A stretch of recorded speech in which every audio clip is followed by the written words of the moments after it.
The tradition continues, and this year we have an Ice Tribe banner after the Wind and Flame Tribe banners, as expected. And this time we actually have characters that all make sense because they all have a relation to ice in some way or have an affinity towards ice, and one of them literally has an affinity to ice, which is pretty cool. So the first character on the banner is Felicia. She looks like she's dressed up as a like an idol almost, or like some kind of magical girl. So that's cute, I guess. And she was in the silhouette, and this time she's an Axe Cavalry unit. So congrats, Felicia fans. You actually have a Felicia alt that hits pretty hard, because I think the last Felicia alt was the picnic one, I believe, the Axe Armor, which was pretty decent but didn't hit that hard. And her base version, of course, has like no attack. So now you actually have a modern Felicia that's going to hit hard and it's going to be fast and also provides amazing support. So not Wind Tribe, sorry, Ice Tribe Felicia is going to be very, very powerful, and her support is very, very good. So Ice Tribe Axe is going to give her -1 cooldown and adaptive damage, which is nice. And if unit is on a team with unit support partner at the start of turn, you grant neutralizes effectiveness against dragon or effective against dragons bonuses to support partners within 3 spaces of unit for 1 turn. And also, if you don't have a support partner, then it's just going to target the ally with the highest res among allies within 3 spaces of unit for 1 turn. So this is incredible support, because I don't think there's anybody else in the game that stops or nullifies dragon weaknesses. I don't think. Maybe there's someone else. I can't recall, but either way, this is very unique, and this is amazing for, of course, dragon tanks mainly, because now they don't have to worry about taking the onslaught from someone like Emblem Marth. So this sucks for me as an Emblem Marth user, because now dragon tanks, who Marth can pretty much deal with for the most part, can actually, try to take a hit, because now they won't be weak to falchion and whatnot and any kind of dragon effective weapons. So that's incredible support. That is very, very good and unique. And then for allies within 3 spaces of unit with those nullification of drag weaknesses status, you also grant speed res +5 to them, and you also neutralize the penalties to their speed and res, and also neutralize effects that prevent those allies counterattacks during their combat. So this is basically no counter disrupt, which is amazing. And this in particular, this weapon is pretty much perfect for Legendary Male Lear. That's the unit that first came to mind, because it's, like I said, it's very perfect for him, because he's a very good Omni tank. I think he's still top 10 in the game, and he can be very good, right? But one of the things that held him back was the fact that he could not use Null Sea Echo, unlike Sita or Erica and Ike already has it built in. So he wouldn't be able to use that without giving up his A skill, which he needs. But now with this weapon giving that support, not only are you going to neutralize his dragon weakness, and he's not going to be weak against dragon effective weapons, he also has no counter disrupt, and he can keep his A skill. So that's amazing for Legendary Male Lear and Male Lear users. So you can make him more powerful and just make him hang with some of the best Omni tanks in the game, like Ike and Sita, and that was one of the things that kind of held him back. So this is amazing and perfect for units like him, especially him. I think he's going to be the best beneficiary of this weapon and support, because no counter disrupt is going to be amazing, and also speed and res, those are stats you want mainly, because he's going to be fast, and res, if you're using like high dragon ball, that's going to help you even more. So really, really amazing support. And then if Felicia initiates combat, or there's an ally within 3 spaces of unit, which is amazing because she's a cavalry unit, so that's very lenient. So if there's an ally with that status, which of course she gives, she grants a bonus to her stats equal to 5 plus 15% of her speed at start of combat, and also deals true damage 20% of her speed, and reduces the percentage of foes. So this is pretty standard at this point.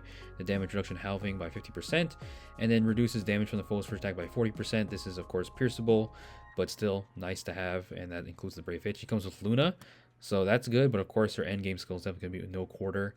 So Luna can still be decent though. Attack Speed Excel, amazing skill for that flat damage reduction. So while she does have pierceable damage reduction in her weapon, she has the flat DR right here. And then she comes with Speed Res Near Trace, which is perfect for her because she has adaptive damage. And I guess this is good for like the few dragons that can actually use trace skills or want to use trace skills. And then Odd Speed Wave, we saw this on the summer banner. This is perfect because she does not have neutral, or no, she doesn't have no follow-up. So having this in her C skill is really going to help her get those doubles. So Felicia is very, very good. Her main draw, I think, is going to be the support, and she can hit hard, of course, but that support is unparalleled, and it's going to be really good for Legendary Male Lear in particular, because like I said, he was already a good Omni tank, but he still wasn't on the level of like Ike, Sita, and attuned Erica, in my opinion. But now that he has access to Null C, and not just him, of course, anybody that wants to have Null C without using the X skill can now do this, and dragons definitely benefit the most for it. So that is Felicia, really, really good unit for sure, and we'll have to see how common she is. And then now we have the Wings of Winter Thea. This is the character I didn't predict. I actually predicted everybody on the banner pretty much except for Thea.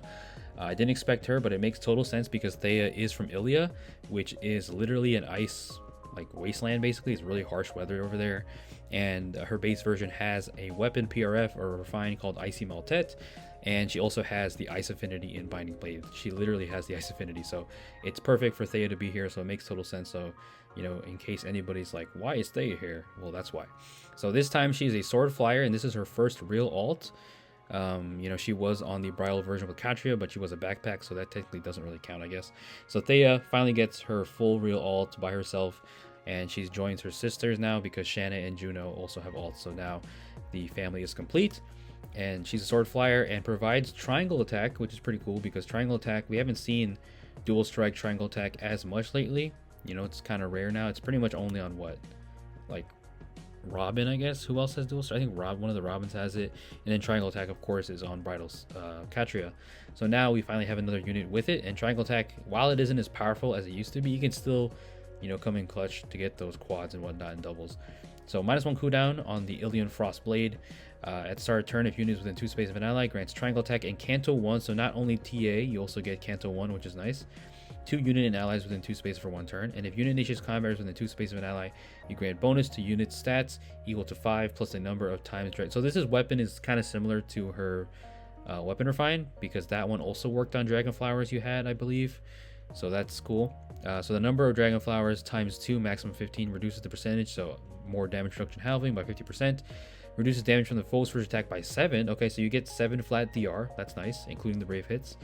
And you also have special cooldown charge +1, which is going to help her trigger her specials. So that's really cool. So the flat DR is going to pair nicely with Pegasus Rift, which can also give you more flat damage reduction. So that's an amazing skill for any kind of Pegasus or flyer that has high speed and high res. But even if you don't have high res, or like with Wyvern Rift, for example, even if units at low speed, they can still use that skill. So even if you're not that fast, you can use Pegasus Rift as long as you have a res for it. So Pegasus Rift is amazing. We just saw that on Festival Mia. And now we have Air Orders 4. So this is pretty cool. So this gives you the ability to have the charge status and also attack speed +6. And you can move with the Oath movement. So charge and Oath movement is a lot of options where you can move. So Air Orders definitely lives up to the name. Charge status makes sense because charge status is mostly associated with flying units, you know, like Legend Hinoka. So Air Orders 4 is definitely very strong. So that can be a really cool skill to duplicate or just give to someone, like support flyers, or just, you know, I mean, any flyer really can give charge status. So yeah, that is Wind Tribe. Now I keep saying Wind Tribe, Ice Tribe Thea. Next up is the demote of the banner, Polar Perfect Ice Tribe Flora, the older twin sister of Felicia, and she is a Dagger Cavalry demote, and a pretty good one at that. I mean, she's kind of slow, so she's not going to be that speedy, of course. She's always been slow, but still has a nice dagger, even though it's not a PRF. This is going to be a nice side grade to like Arcane Tempest. You can give this to other dagger units. But for her, it's good because it has a guaranteed follow-up attack, halves damage reduction, and also has +5 stats and adaptive damage. She comes with Glacies, Attack, Res, Catch, and Disarm Trap, which are decent. Disarm Trap, I think this is the first time this has been demoted on a seasonal.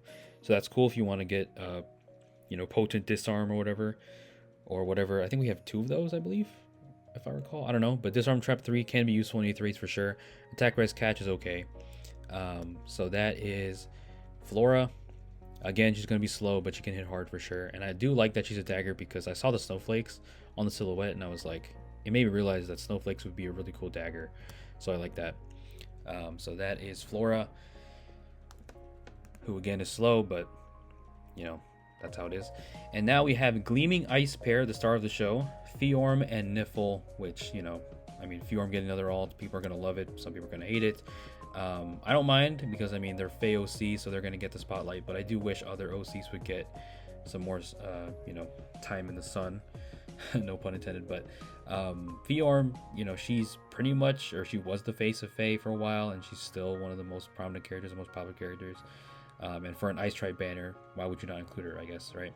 So they are a Lance Armor, which, you know, it's kind of unfortunate for Ascended Amelia. Even though they are different, of course, you know, Ascended Amelia is still a very good Farsaver, but now you have another Lance Armor who does a similar thing, that's also stacking speed. So this is going to give Amelia more competition. So Ice Crystal Spear is their weapon, -1 cooldown.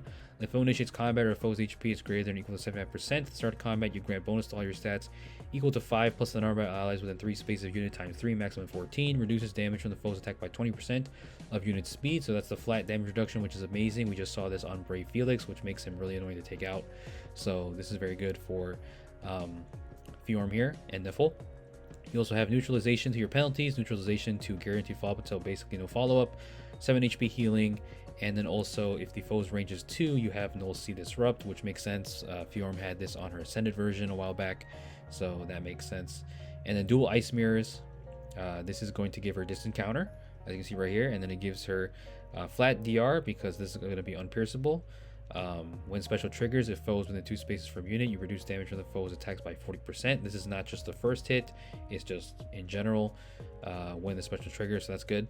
After special triggers, unit's next attack deals damage. So this is the damage reflection, I believe, equals to the total damage reduced by any source, including other skills. Resets at the end of combat, minimum 14, or sorry, max minimum, 40% of units res, and you also neutralizes foes.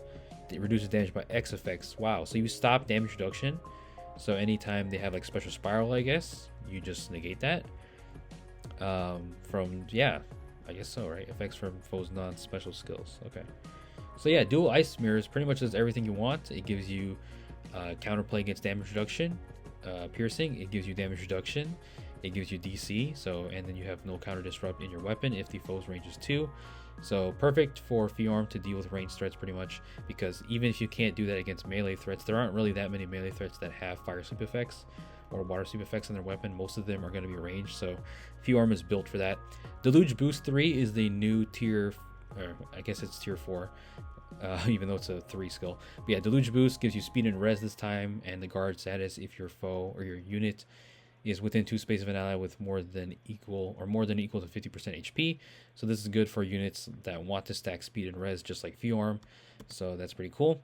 About time we got this variant. And then we have Shield Fighter, which is pretty much Hardy Fighter 4, which I was kind of curious what they would do for Hardy Fighter 3, or 4 should I say, even though I don't fully understand Hardy Fighter and how it works, honestly, because I don't use it that much. I only have like, I think I've only used it on for Mortis. I know it's good, but I just never really understood it because it's kind of confusing. So let's try and read this. So Shield Fighter inflicts attack speed -4 on the foe. If foes attack and trigger unit special, triggers the following effects during combat. Grant special cooldown count -1 to unit before foe's first attack. That's special jumping, that's good. If foe's first attack triggers the attack's twice effect, you grant special cooldown count -1 to unit. Okay, so if you're facing brave effects, then you also get another special cooldown count -1 before the foe's first second strike. And then you grant special cooldown count -1 again before foe's first follow-up attack. So just tons of special jumping, which is crazy. I don't recall if Hardy Fighter 3 had this. Again, I don't have that skill memorized. I don't really fully understand it, but either way, this is definitely an upgrade to the Hardy Fighter 3. If foes attack trigger unit special, and special has the reduced damage by X effect, special triggers twice and then reduces damage by 7, so 7 meaning flat. So that's amazing for tanking. So that's pretty good too. So basically, Shield Fighter 4 is going to make Fjorm very, very annoying because she can just trigger her, dual Ice Mirrors, right? I think that's what it's called. Special really easily with all the special jumping, and it's going to be a pain in the ass to sometimes take her out. And then she comes with attack speed, far save. I'm kind of surprised we don't have a far save or near save 4 version, because I feel like at this point we've gotten so far that maybe it's warranted, but I guess they're holding off for it. But yeah, attack speed, far save, just like Ascended Amelia has, is going to make her faster and of course cover her teammates. So I do like, even though we're in a meta game of Omni tanks right now, I do like that they're trying to bring back armors a little bit here and there. They're not just completely forgetting about them. We do have Ascended Amelia, and now we have Fjorm, even though they're both Lance armors. So I mean, it's not like far savers and near savers are unusable. They're just harder to use now. Like Winter Mars, for example, I don't use him as much as I used to, sadly, but I still find use for him sometimes against certain teams that can't outspeed. But it is harder to outspeed stuff these days and take hits.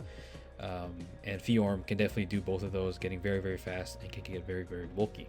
So that is Ice Tribe, I suppose. I guess they're called Ice Tribe. Ice Tribe, Fjorm, and Niffle, which makes total sense because Fjorm is the Ice Princess and Niffle is the Ice God.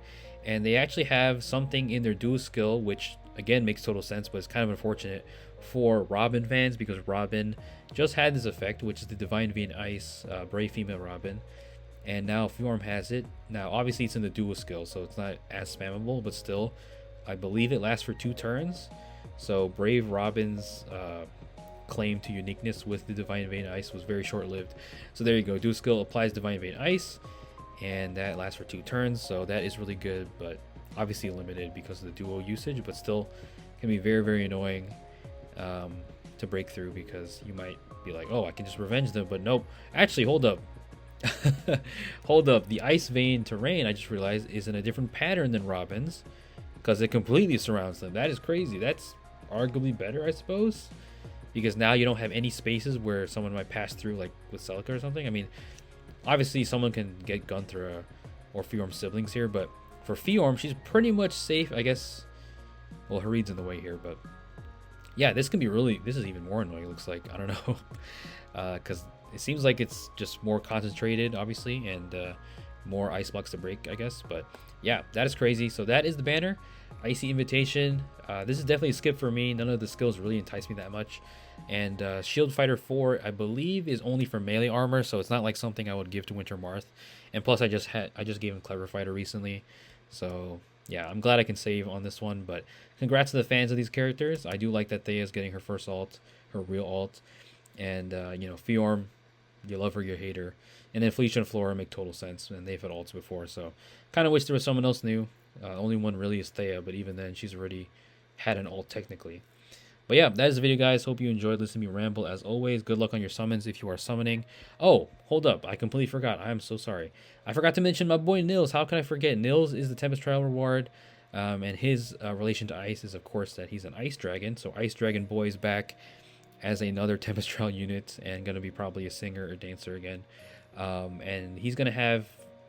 I was kind of hoping he'd be a dagger, but he's a blue dragon, which I guess is fine. But he's going to be having a similar weapon to Flora, probably. And I don't know his stats exactly, but he's going to be an okay Grail project, I suppose.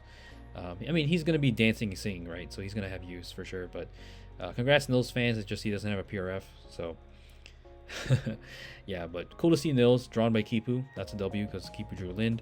But yeah, that is the video, guys. Hope you enjoyed. Leave a like if you did. Please stay safe out there. Peace out.